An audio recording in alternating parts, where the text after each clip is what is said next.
Your destiny moment is here. Okay, so destiny moments are those opportunities when God's glory is shown through you and he is able to use you in a major way. But the thing about this is it will happen suddenly, right?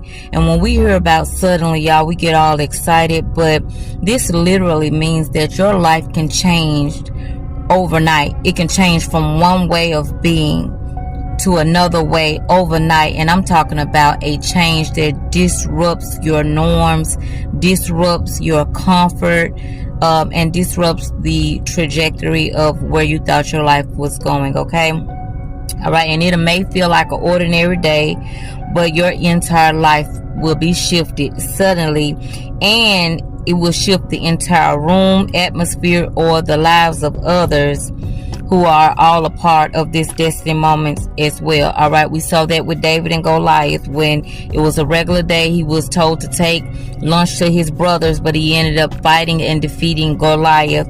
And we hear about many others in the Bible, but one particular young lady I want to talk about is the slave girl who was taken into captivity and brought into a new home to serve Naaman's wife. All right, and Naaman was known as a great man. All right, remember, your gifts will make room for you and bring you into the presence of great men, y'all, but it may disrupt your comfort.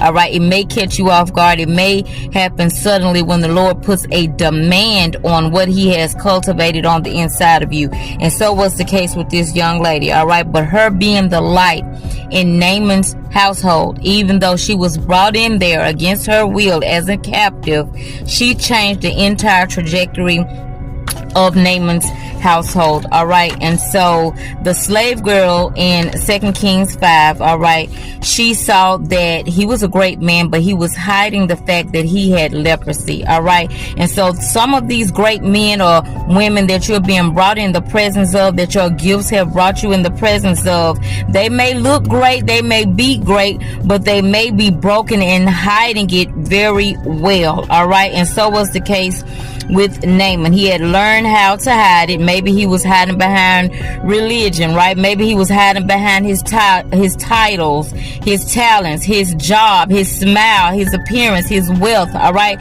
people hide behind a lot of things to hide the fact that they have leprosy, or the fact that they are broken, or the fact that they are struggling with something. Maybe it's an addiction, or maybe it's anger, maybe it's a disease or sickness, or maybe it's narcissism, maybe it's an insecurity. All right, maybe it is something that they don't want the world to know. Maybe it's poverty.